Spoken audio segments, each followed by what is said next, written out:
Estás escuchando Value for All. ¿Alguna vez te has planteado invertir tus ahorros en la bolsa y al final no te has decidido?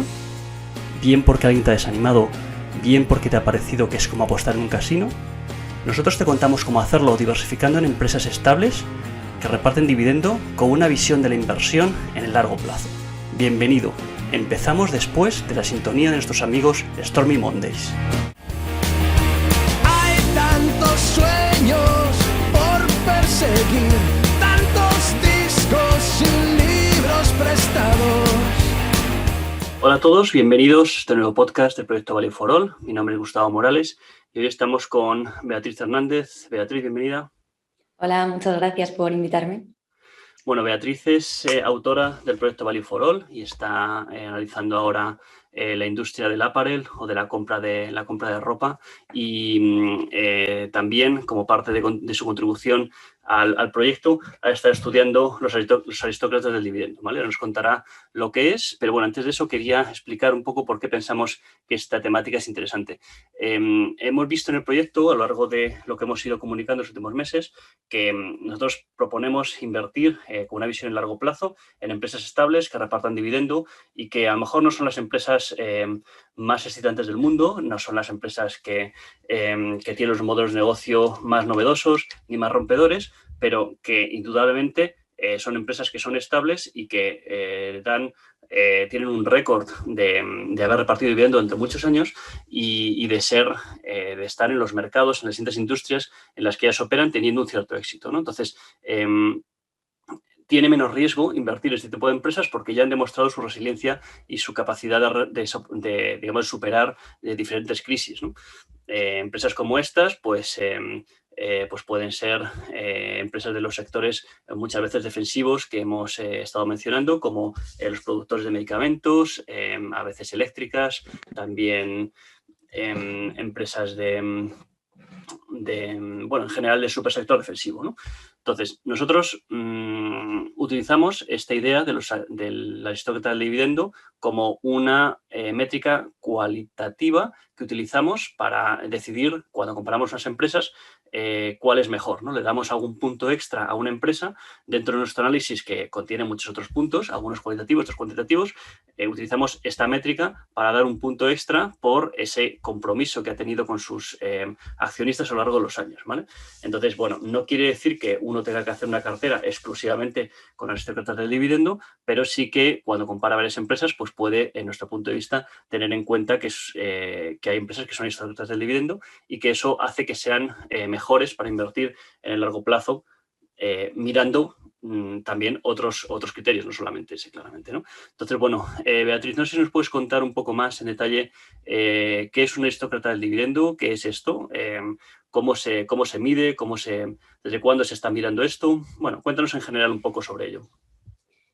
Me gustaría destacar, antes de empezar con los aristócratas del dividendo, que todo inversor interesado en apostar por los dividendos quiere asegurar su dinero en negocios libres de riesgo y estables.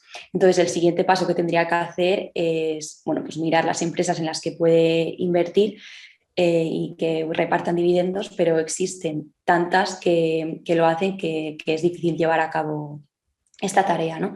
Entonces, por eso que se decidió crear estas listas de aristócratas de dividendos que están formadas por empresas con un historial bastante aceptable en términos de dividendo que reciben los accionistas.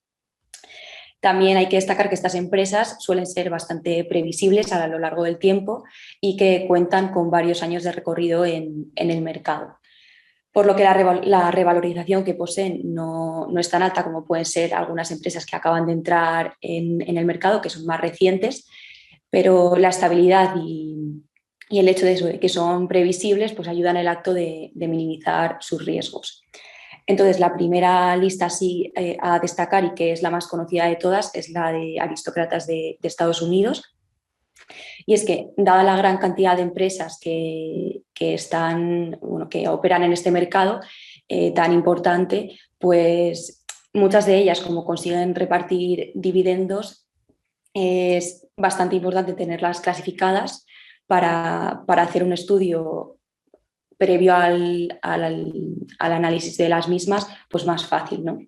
Entonces, Estados Unidos fue el primero en crear la lista y otras como también conocidas como la de Dividend Kings o Dividend Champions, y bueno, en las que solo se ven modificados algunos de los requisitos de entrada, y algunos de estos son pues pertenecer al índice Standard & Poor's 500, que es uno de los índices bursátiles más importantes de Estados Unidos, además de que los dividendos deben haberse visto incrementados durante un periodo de 25 años.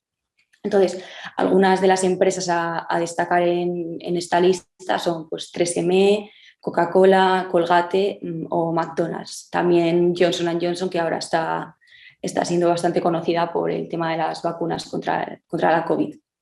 Muy bien, entonces efectivamente son una serie de empresas que, como decimos, no tienen los modelos de negocio más excitantes del mundo, no son habitualmente cosas complejas, y yo creo que aquí podemos traer un poco la idea del ciclo de vida, ¿no? Que sabemos que las empresas, en todas las industrias hay un cierto ciclo de vida que se suele dividir en cuatro fases. Una primera de introducción, una de crecimiento, una de maduración y luego estancamiento, declive, ¿no? Entonces, aquí claramente este tipo de empresas no están en las primeras fases, ¿no? En esas primeras fases pues podemos tener empresas, por poner una misma industria que la de Coca-Cola y Pepsi, que las dos son aristócratas del dividendo, pues podemos poner Monster Beverage, ¿no? La de las bebidas energéticas. Claramente, sí. Ese tipo de producto que ellos proponen, de Monster, está en un ciclo de vida muy anterior al que está Coca-Cola y Pepsi, que son bebidas carbonatadas que se llevan tomando durante muchísimo tiempo. Entonces, evidentemente, Monster hoy en día no reparte dividendos porque está centrada en ganar cuota de mercado y en convertirse, digamos, en la Coca-Cola de las bebidas energéticas del futuro, ¿no? Es decir, que ellos quieren que la gente, cuando piense en bebida energética, piense en Monster, ¿no? Igual que cuando uno va te sientas en una terraza y pides una Coca-Cola, no pides una Pepsi ni pides ninguno de las otras que pueda existir, competidores de estas dos, sino que simplemente pides la Coca-Cola y ya luego, si no tienen Coca-Cola y tienen Pepsi, pues ya te lo dirán, ¿no? Pero la cuestión está en que tenemos que entender que son empresas que están en un estado distinto de su ciclo de vida. Los aristócratas del dividendo están típicamente en un estado mucho más avanzado que las empresas de crecimiento. Entonces, no se van a revalorizar típicamente tanto como las empresas de crecimiento, pero sí nos van a dar ese dividendo, ¿no? Porque hay que pensar que estas empresas no se pasan tantos años repartiendo dividendo por casualidad, sino que es una estrategia que ellas tienen, ¿no? Ellos saben que ese perfil de inversor que busca este tipo de empresas es el perfil en el que hay como un match por los dos lados, ¿no? Es decir, que hay inversores que buscan ese tipo de empresas y hay empresas que buscan ese tipo de inversores, ¿no? Que son más fieles y que no están constantemente buscando comprar y vender para ganarle en el corto plazo o en el intradía dinero a la acción, ¿no? Entonces, bueno, pues yo creo que esa, digamos, que es una cuestión que hay que tener en cuenta a la hora de invertir en estas empresas, ¿vale? Pero no solamente en Estados Unidos hay estas empresas, veo, no sé si nos quieres contar algo más sobre las de Estados Unidos. Justo, podemos pasar a las siguientes, que son la lista de aristócratas de Europa, que bueno, pues al ver el éxito que tuvo la de Estados Unidos, Europa decidió crear una similar, pero con una menor calidad, porque como es una lista mucho más reciente, los requisitos para entrar pues no son los que tiene Estados Unidos, ¿no? Por ejemplo, si la anterior tenía un requisito de haber repartido dividendos durante 25 años, pues Europa va a tener solo el requisito de que hayan sido 10 años, ¿no?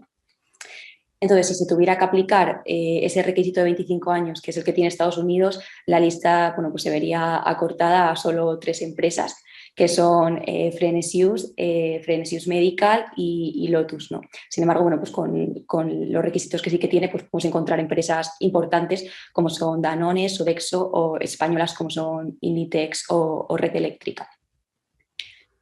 Entonces, bueno, no sé si quieres comentar algo de las europeas antes de pasar a las de Reino Unido. Solamente resaltar, ¿no? la muy diferente magnitud de años que se piden en una y en otra, ¿no? Porque realmente denota un poco que hay mucha más cultura financiera de invertir a largo plazo en Estados Unidos, porque es que incluso hay una lista de reyes del dividendo que son 50 años, ¿no? Es decir, que algunas de las que estamos mencionando como aristócratas que llevan 25 años, algunas llevan tantos años que ya incluso se cuentan dentro de la lista ya mucho más elitista y mucho más reducida de reyes del dividendo, ¿no? Entonces, mientras que aquí, claro, pues prácticamente en Europa hablamos de una cantidad de años que es muchísimo menor, y eso, bueno, pues también denota un poco esta diferencia en las culturas de inversión, ¿no? de las dos regiones.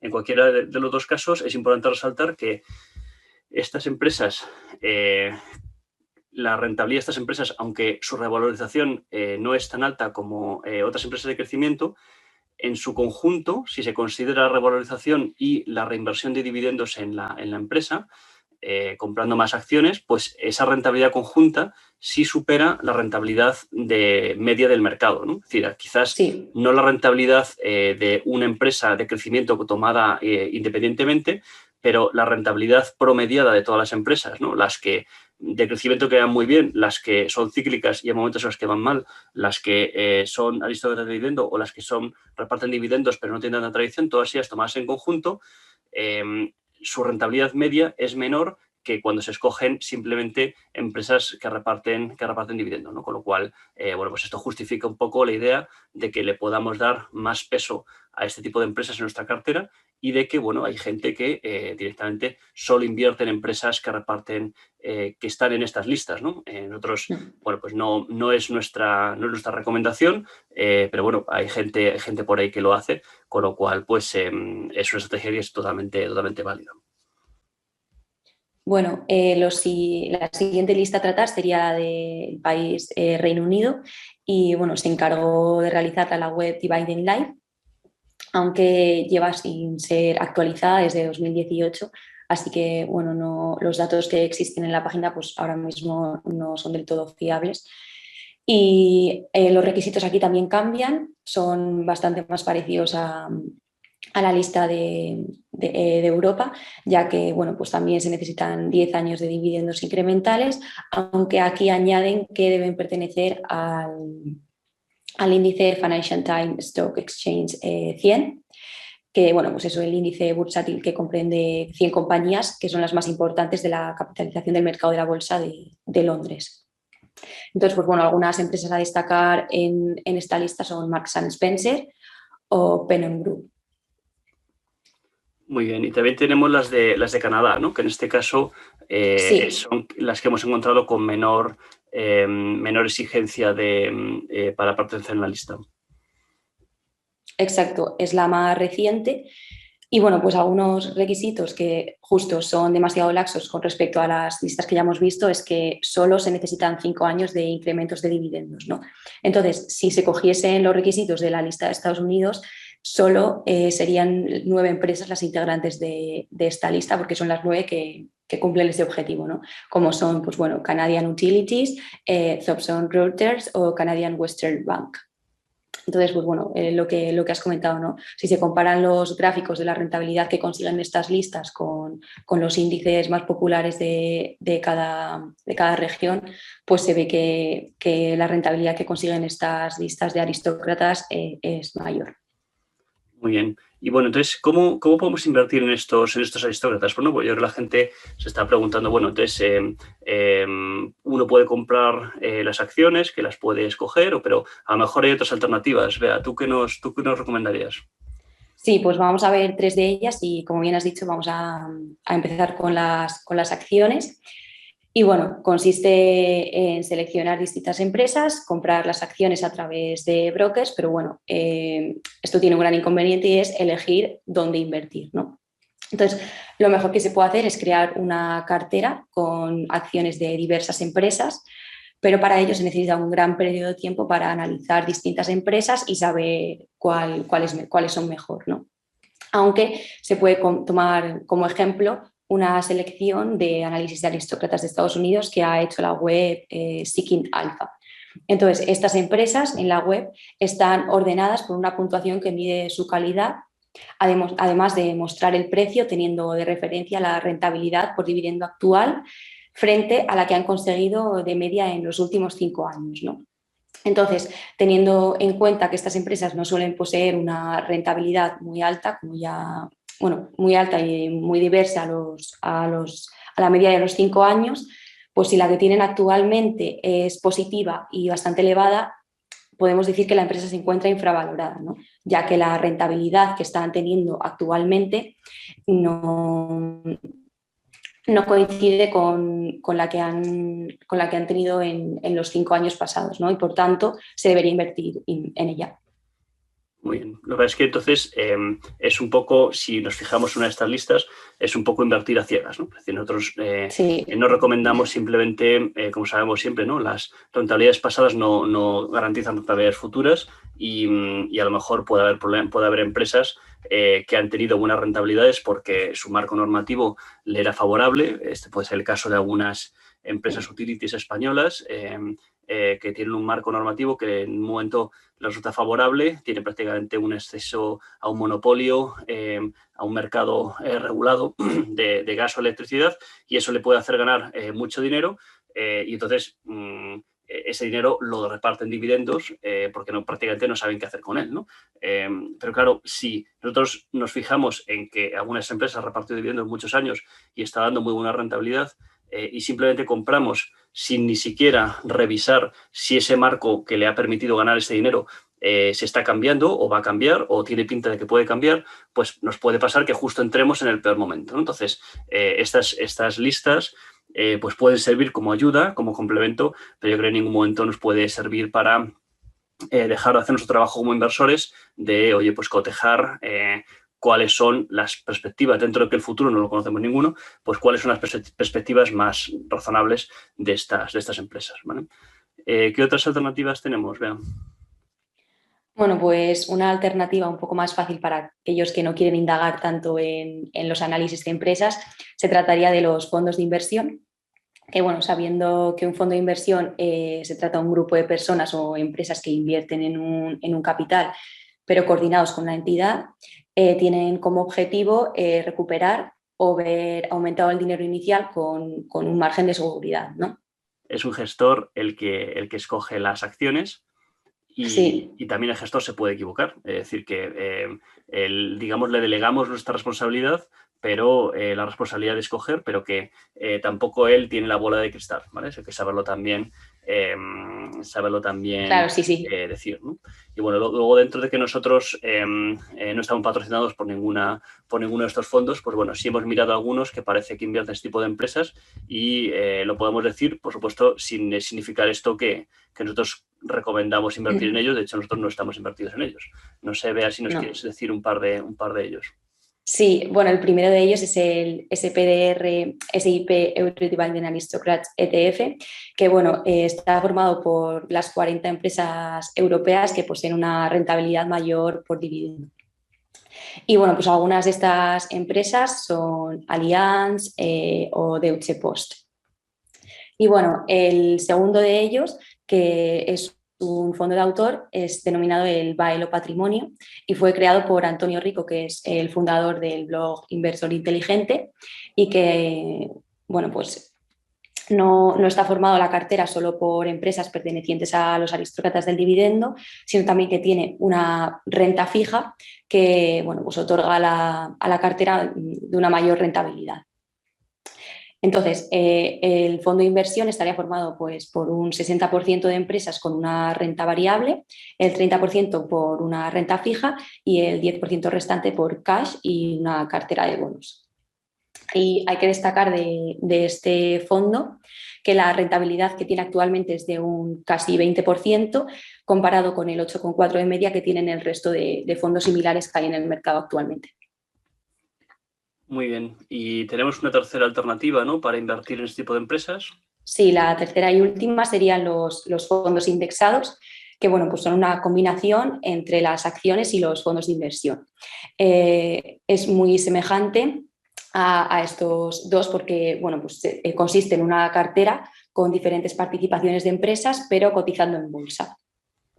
Entonces, su objetivo principal recae en replicar un índice. Para ello, pues bueno, se tienen que comprar acciones en el mismo porcentaje en el que están en dicho índice, ¿no?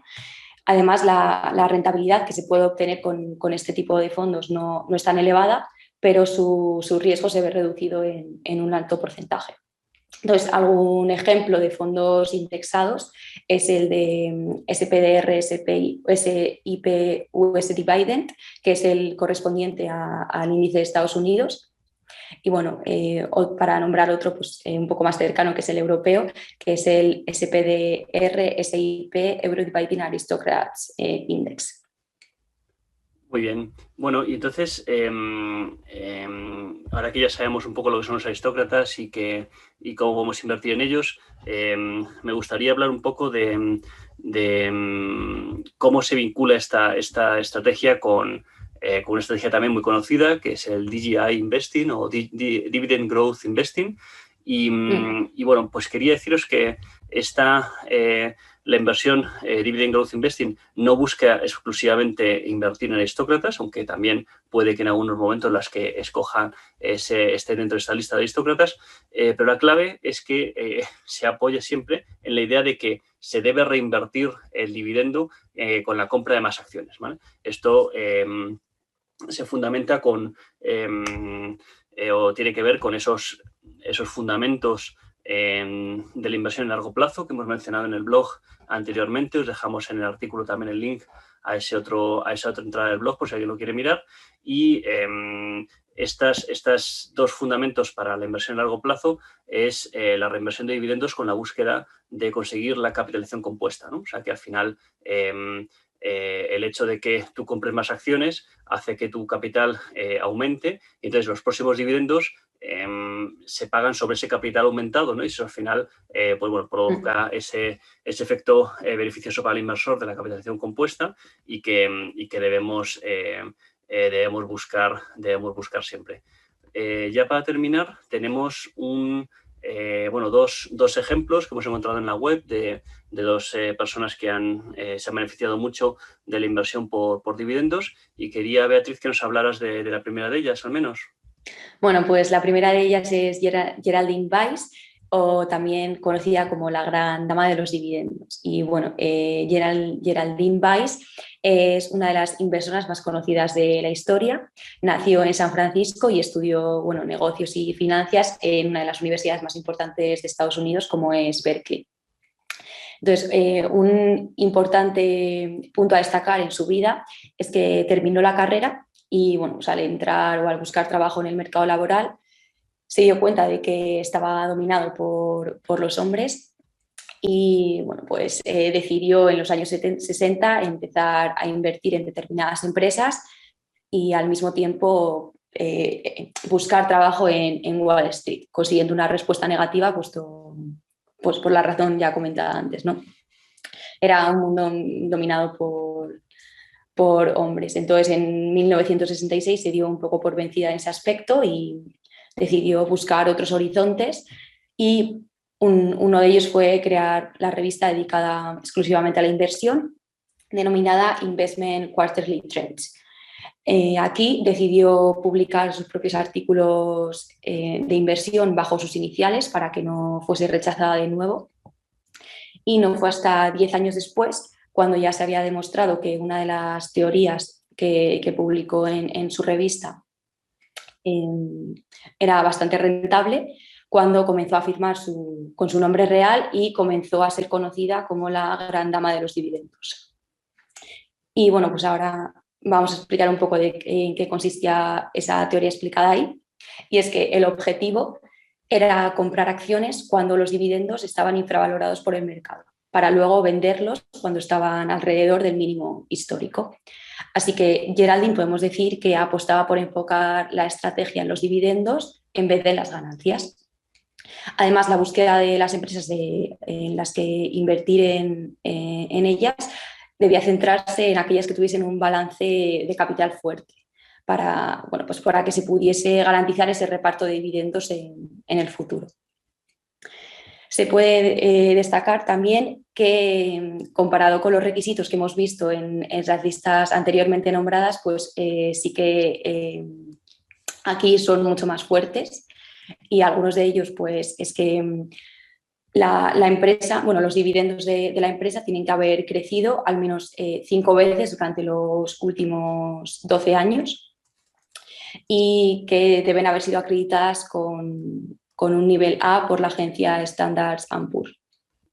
Muy bien, entonces, bueno, pues la estrategia de Geraldine y sus resultados están ahí, ¿vale? Pero bueno, como os has comentado, ella sí concibe que en algunos momentos se puedan vender las acciones, con lo cual, bueno, pues no es estrictamente una estrategia buy and hold como la que recomendamos nosotros, ¿vale?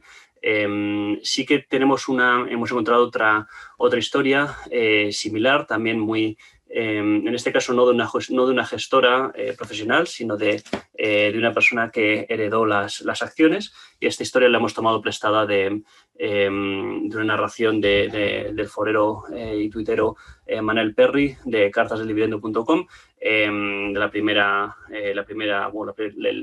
la presentación de su proyecto, y él nos cuenta cómo esta señora, se llama Marjorie Bratt, recibió unas acciones fundamentalmente de la Telefónica de Estados Unidos, ¿no? De AT&T, heredadas de su padre, y que valían aproximadamente $6.000 en 1950, y ella era maestra y no le interesaba la bolsa, con lo cual dio orden a su banco de que todos los dividendos que se cobrasen se reinvirtieran en acciones de AT&T o acciones de empresas similares, ¿no? Creo que sobre todo de AT&T, que esa luego fue cambiando, adquiriendo otra serie de empresas y se fue revalorizando mucho, pero además el capital de esta señora fue creciendo por el hecho de la reinversión sistemática sin necesidad de hacer ningún tipo de análisis, ¿no? Entonces, esto nos trae a colación una de las frases de Warren Buffett, ¿no? De que la inversión a largo plazo es esencialmente una tarea muy aburrida, porque la mayor parte del tiempo se trata precisamente de no hacer nada, ¿no? Porque el no hacer nada, a veces evitas hacer cosas con las que aciertas, pero también hay veces que evitas equivocarte, ¿no? Entonces, al final, pues el estar en el mercado, el time in the market, como hemos comentado también alguna vez, suele acabar batiendo al intentar hacer timing in the market, ¿no? Time in the market, o intentar entrar y salir en el mercado pensando que somos capaces de ver cuáles son los momentos buenos de comprar y vender, ¿no? Entonces, bueno, pues dejamos también el link a esa historia de Manel Perry en nuestro artículo, y creo que nada más, Bea, para el día de hoy. Muchas gracias por tu participación. A ti, muchas gracias. Y nada más, ahora concluiremos con las key takeaways de este podcast, en el que resumimos las cosas más importantes que hemos aprendido. Un saludo. Adiós. Estás escuchando Value for All. Bueno, ya para terminar, vamos a ver las tradicionales key takeaways de las que siempre hablamos cuando hablamos en estos podcasts, en estas grabaciones, explicando las cosas más importantes que hemos aprendido en el artículo. Beatriz. Bueno, pues la primera de ellas es que los aristócratas del dividendo en Estados Unidos son empresas que llevan manteniendo o incrementando el dividendo 25 años sucesivos, y bueno, en otras regiones no hay tanta tradición de reparto de dividendos, por lo que se flexibiliza esta cantidad de años. La KT2 es que se puede comprobar que el retorno de las empresas consideradas aristócratas es superior al retorno del mercado en el largo plazo. La KT3 es que hay 3 maneras de invertir en aristócratas del dividendo: compra de acciones de manera individual, compra de fondos de autor que se enfoquen en este tipo de empresas y compra de fondos indexados. Y la KT4 es que, al igual que en la estrategia de Dividend Growth Investing, nosotros recomendamos que la inversión aristócrata del dividendo se lleve a cabo reinvirtiendo siempre los dividendos cobrados. Bueno, pues muchas gracias, Beatriz, por tu participación en este podcast. Muchas gracias a ti por invitarme. Pues nada más, lo dejamos aquí. Os recordamos que estamos presentes en Instagram, en Twitter, en LinkedIn y en el foro invertirenbolsa.info. Un saludo. Estás escuchando Value for All. Conduciremos